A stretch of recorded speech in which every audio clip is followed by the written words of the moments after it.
Chay Bowes is the man in the know, and he knows you know, and he's very generous with his time with the mother of all talk shows, and it's a delight on this auspicious pre-Thanksgiving to have Chay Bowes with us again. Chay, thanks for coming so readily and often to the show. Everyone always looks forward to your wisdom.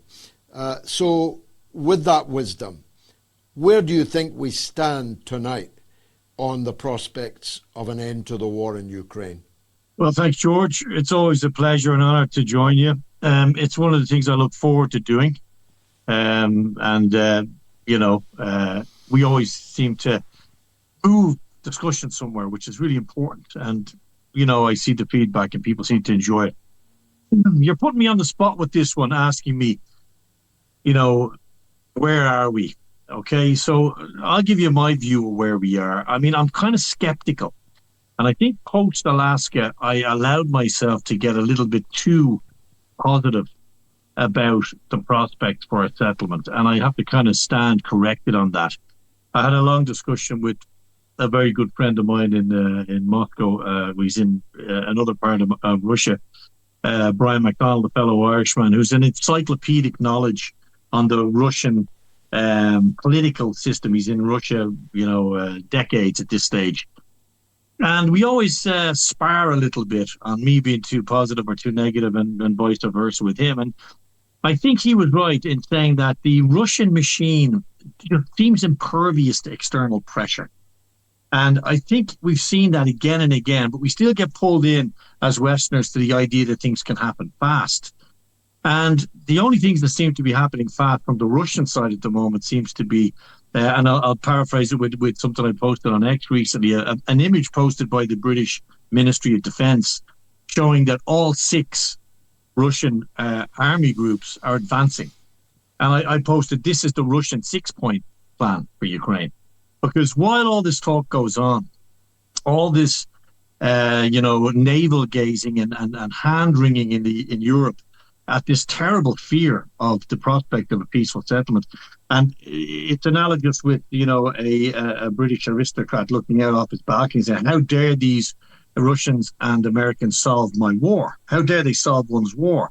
I mean, there's this sense of angst and aggression towards peace. And that's really been a definitive spectacle to see how many of these pro-war Europeans particularly have come out of the woodwork, like oozed from the woodwork to, cast down Trump's peace plan. So my view, and I'll just give you my view somewhat objectively. The Russians, as we know, have been discussing the plan. We know that prior to the publication of the 28-point plan, that there had to have been communication. I've always maintained to people that there's always been communication at a high level between the Russians. What's different about this peace process, if you like, is that it's essentially through non-traditional channel. And I mean that by saying it's not necessarily Sergei Lavrov, this veteran foreign minister, and his team. It seems to have been delegated in a way to people like Mr. Witkoff, Steve Witkoff, who I'm very fond of. I think he's a very honest human being.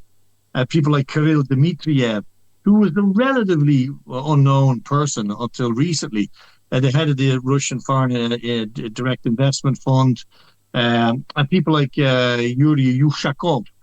A phone call between Dmitriev and Ushakov recently leaked, which is also quite remarkable, that 2 very senior Kremlin advisors would be monitored and leaked. It's obviously a Western intelligence agency has done that. So what you've seen is the process running very quickly because it's through unofficial channels, but then cooling very rapidly when it comes to people like Lavrov, this veteran foreign minister, 50 years in the job, applying this very heavy molasses of the Russian machine to it by saying, okay, look, we are still doing what we said we would do on the night of February the 24th, when President Putin announced that he would denazify and demilitarize Ukraine. And the Russian position, remember, is always founded in law. The Russian position is still that the Russian Federation intervened militarily in Ukraine because two of its partners, if you like, had asked them to militarily intervene in Donbass. That it's applying UN law basically in its attempts to deflect an existential threat to the state of Russia. So that sort of very heavy bureaucracy of how the Russian machine moves very, very, very slowly, but it moves very purposefully, very much like on the battlefield. The Russian machine is spun up now and it's grinding forward inexorably, and nobody even on the Ukrainian side, the British side, certainly not on the American side, who now realize that this war is lost militarily, it's merely a matter of time, would deny that. So I'm not positive about a rapid settlement of the conflict.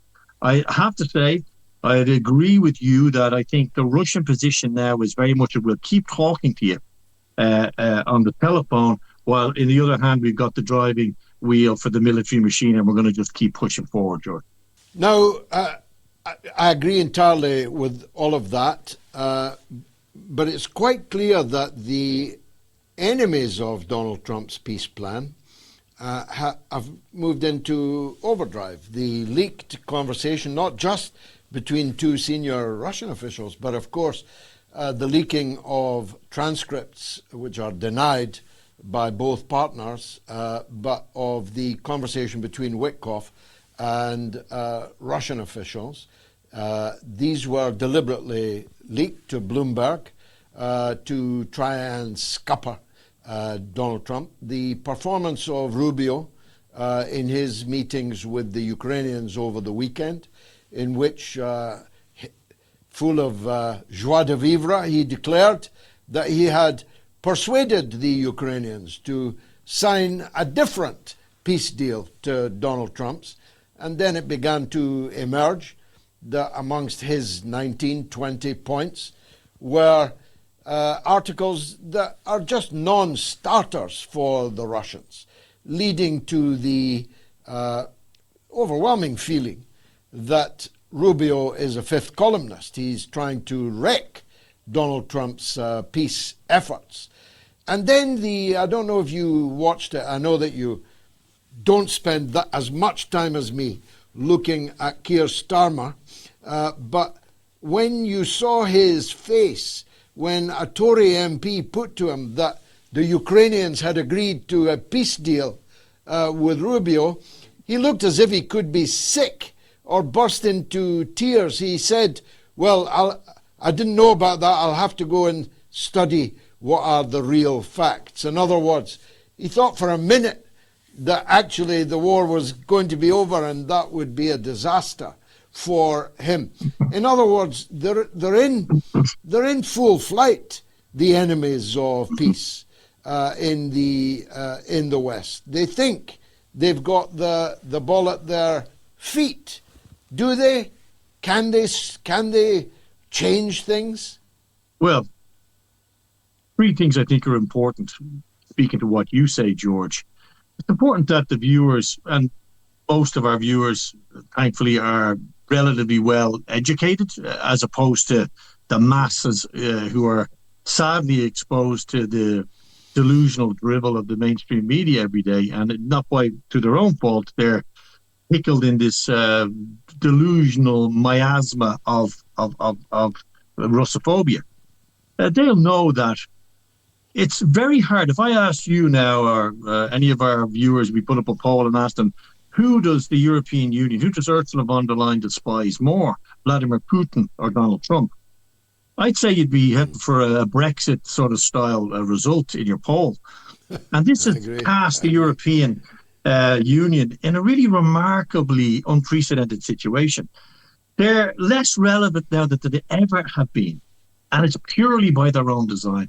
This self-harm delusion that they were going to inflict a strategic defeat on Russia was very, very plausible to some degree to them in their think tanks when they had the big, as they see it, stupid American cousin coming to visit with his baseball bat and his big fat wallet to stand behind him and say, yeah, I don't really mind the Russians myself personally, but if you tell me he's a bad guy, we'll deal with them for you.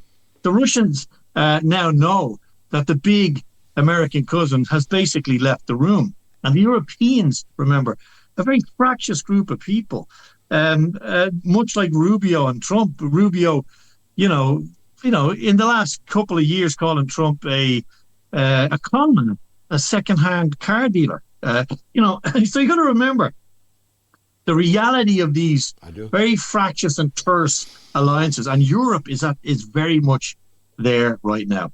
They're coming to terms with this unprecedented level of complete irrelevance, and that is fueling, in my view, a very dangerous sense of desperation to perpetuate the conflict at any cost. Now, I'm informed, and it's been suggested to me by people who may know, that this call was hacked from a WhatsApp call, and it was done by a foreign intelligence service and leaked to Bloomberg.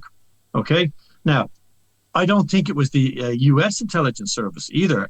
From what I'm told, it was a European intelligence service. Now, I'm not going to say who I've been told it may have been, but I'd advise you to look at who asked Pavel Durov to suppress anti-European and anti-NATO sentiment in the Moldovan and the Romanian elections, and you might get a clue as to who it was.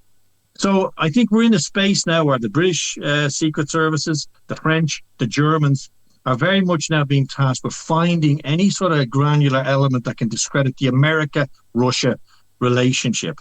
And that is done for two reasons. Number one, to prolong the war, for them to come to some sort of political cohesive position to explain how they've, essentially destroyed the European Union economically, how they've isolated themselves from the biggest power in NATO politically, and how they are going to try to reverse out of that by some sort of political plausibility and move closer to a dominant position in the Euro-American relationship. Because most European political advisors, let's say, people who work in the background, people who work in NATO, people who work in the EU, in the European Bank, have seen themselves as the sort of intellectual superiors, George. You've seen this to the Americans, very much so. And they want to put themselves back into the ascendancy in that relationship too. It's very important to them.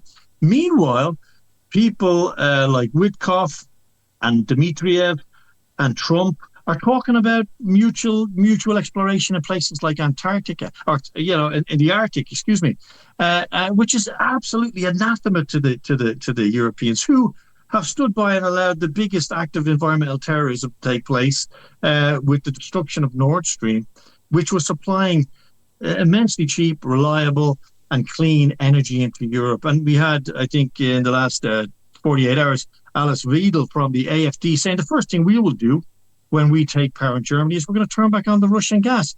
So they're so desperate to prevent the emperor's clothes being described for exactly what they are. There's nothing off the table. And that's, I think, the focus is now, if you see, suddenly Bloomberg has a call which is completely illegal, as transcripts that were obviously handed. Bloomberg doesn't have a capacity to harvest that call, but nobody in the Western media is saying, how did they attain this illegally obtained information? Imagine this was a Russian newspaper publishing a call between Marco Rubio and a senior advisor. There would be an absolute outcry. There'd be doors getting kicked in all over Europe looking for the source of this stuff. So you have to take a step back and look at, number one, how this leak has, for once and for all, defined the complicity of the Western media as an essential cog in the machine of convincing people that Russia is the enemy, because, they have no capacity to do this themselves. It was handed to them by an intelligence agency. And so now you can't trust Bloomberg. Kirill Dmitriev, has personally denied this, that this is not an accurate reflection of the call we had. So it seems to me that all of the energy that's been put into telling you that Ukraine is a democracy, there's no Nazis in Ukraine, that Ukraine was winning the war, that the Russian economy was doomed, that Vladimir Putin was dying, All of the energy that's gone to that is now switched into, in some way, throwing a spanner in the works to try and, it's like a jilted ex-lover at a wedding. Speak now or forever hold your peace. They're clamoring to find a way to prevent even the beginnings of a tangible peace. And of course, as soon with Donald Trump, and I've said this many times, I agree with your caller that I think Donald Trump has some sincerity about him about peace, but there's a massive naivety too. And that naivety is driven, in some ways, and here's the nice word, is serendipitously, by personal, sort of ego. He wants on the shelf behind him, I saw the Ukrainian-Russian war. He's not really interested in the minutiae, in the granular details of how complex this war is. An 870-kilometer long active front line, never seen before, a massive conflict, a nuclear superpower. He's not that interested in this. So he's delegating the minutiae and detail to people to get it done quickly. And that's why the non-traditional diplomacy has taken place. And again, that runs into something of a wall when it's presented to the pros and the veterans who say, hold on, boys, you're sort of, you're above your pay grade here. And remember, they want to pull it back in and say, we have to make sure that this is a deal is done on the basis of reflecting reality. These territories in Ukraine, which were once Ukraine, are now Russian according to the Russian constitution. They're part of Russia. I mean, let's not forget that these places were declared as part of the Russian Federation. Vladimir Putin's entire political legacy is attached to delivering that reality to the Russian people who haven't sacrificed nothing for this. People have died. People are dying. And people are suffering in other ways in Russia. Not as much as the West would like to tell you. But of course, no country, is delighted to fight a war for 4 years. Of course it's not. People tire of war. Economically, there are issues. So people want it over. And at the same time, they understand what has to actually happen to end it, which will probably not happen at a negotiating table once the Europeans, people like Zelensky, Yermak, these exceptionally corrupt people. And a point on Yermak, 3 days ago, Yermak was about to be sacked at the behest of his own political party. And I'm told that he went to Zelensky and showed him the compromise he had on Zelensky and said, I'm not getting sacked. I'm getting promoted and I'm going to negotiate this deal. And lo and behold, 24 hours later, Mr. Yermak is in Geneva negotiating a peace deal for Ukraine. It's quite remarkable stuff, George. It is, and there's going to be a lot of blood on the snow then this winter. The war drags on. It is a grinding war of attrition, but it has begun to speed up now, hasn't it? Where along the line do you see the next Russian successes? And do you agree with me that the longer the war goes on, then hitherto unimagined targets like Odessa, like Transnistria, begin to move up the agenda? Yeah, well, look, I think we've discussed Odessa before, and it's a real, you'll always get debate in Russia from a taxi driver, from a person in a shop, a colleague about the war. People will say, I support it. I begrudgingly support it. A minority would say they don't support it. But when it comes to Odessa, you will really struggle to go out on the streets of Moscow and find someone who would say to you that they don't want Odessa to come back to the motherland. You know, this Russian city established by Catherine the Great, it holds great emotional and historic value to the Russians. And they see what's happening there right now, oppression of the language, people getting abducted. It's very close, as you say, to this Russian enclave in Moldova, the PMR, the Prednistrovyan Moldovan Republic, which fought a very brutal short war against a very nationalistic Moldova at the end of the collapse of the Soviet Union. A small Russian garrison stationed there as peacekeepers as well, and a huge arsenal for Soviet-era weapons as well, one of the biggest in the world. Is still there. Yeah. So it's a very important and geostrategically important piece of territory. And that is just literally now 100 kilometers, 150, 180 kilometers away from the Kinburn Spit, which is a long projection of land that comes down at the mouth of the Dnieper River, which interestingly, the Ukrainians say they want back. They want control of this Kinburn Spit as part of their counter proposal to the Russian plan. So I think, there's a sense in Russia now as well that we might as well be hung for a sheep as a lamb.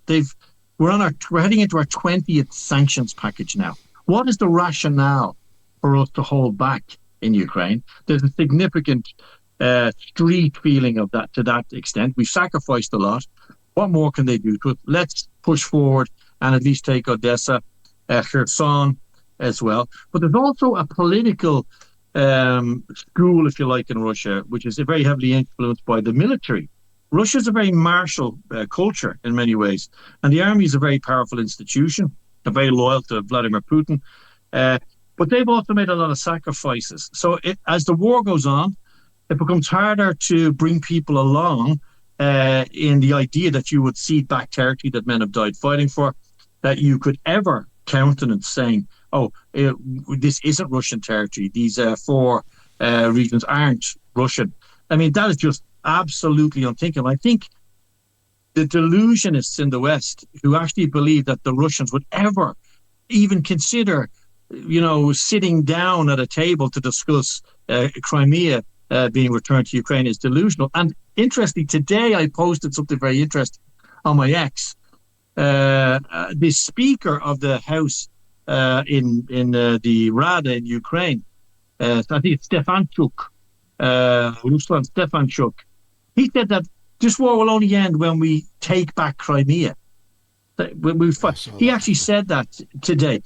Meanwhile, I found a photograph of his son eating a pizza in Florence in Italy, and I posted it beside it. So there's this absolute theatre being portrayed in Europe and in Ukraine, as of course we know about the corruption. I mean, that was last week's story.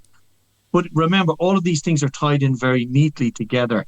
Suddenly, Mr. Zelensky wants to fly to Turkey to talk peace. He wants to go to Washington for Thanksgiving. Forget about the corruption. Forget about the 100 million stolen from the nuclear power stations, George. Sure, where could you afford to lose 100 million, which was earmarked for safety projects, other than, the country that gave us Chernobyl?